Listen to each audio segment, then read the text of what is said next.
அதிமுகவிலிருந்து நீக்கப்பட்டவர்களை மீண்டும் சேர்ப்பதற்கு வாய்ப்பே இல்லை என்று அக்கட்சியின் பொதுச் செயலாளர் எடப்பாடி பழனிசாமி திட்டவட்டமாக தெரிவித்துள்ளார்.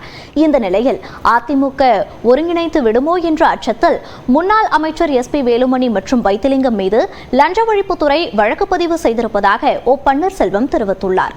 அதிமுகவில் என்னதான் நடக்கிறது என்பதை இந்த தொகுப்பில் பார்க்கலாம்.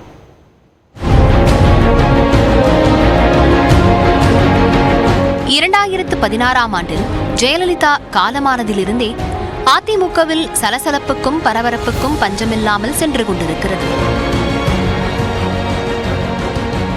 ஒருங்கிணைப்பு, பிரிவு, நீக்கம், மீண்டும் கட்சியில் இணைப்பு என்ற வார்த்தைகள் தொடர்ந்து ஒலித்துக் கொண்டிருக்கின்றன.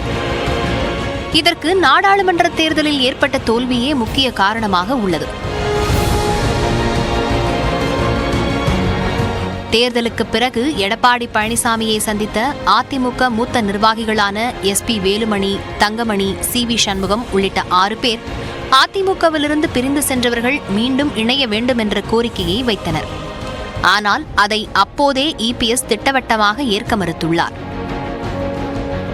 இந்நிலையில் சென்னையை அடுத்த மதுரவாயல் பகுதியில் நடைபெற்ற அண்ணா பிறந்தநாள் பொதுக்கூட்டத்தில் பேசிய எடப்பாடி பழனிசாமி பொதுக்குழு முடிவின்படி கட்சியிலிருந்து நீக்கப்பட்டவர்களை மீண்டும் சேர்க்கப் போவதில்லை என்று திட்டவட்டமாக தெரிவித்தார். அதிமுக இணையும், அதிமுக நாளை இணையும், அதிமுக டிசம்பர் மாதத்திலையும் எங்கேயா இணையுது? அதிமுக தெளிவா இருக்குது.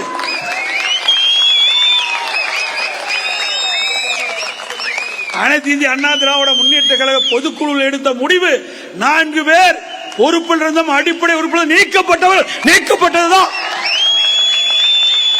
இனியாவது பத்திரிகை ஊடகம் இந்த செய்தியை வெளியிடாதீங்க.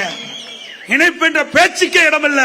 இந்நிலையில் அறிக்கை வெளியிட்டுள்ள முன்னாள் முதலமைச்சர் ஓ பன்னீர்செல்வம் அதிமுக ஒன்றிணைந்து விடுமோ என்ற அச்சத்தில் முன்னாள் அமைச்சர் SP வேலுமணி, வைத்திலிங்கம் ஆகியோர் மீது லஞ்ச ஒழிப்புத்துறை வழக்கு பதிவு செய்திருப்பதாக தெரிவித்துள்ளார்.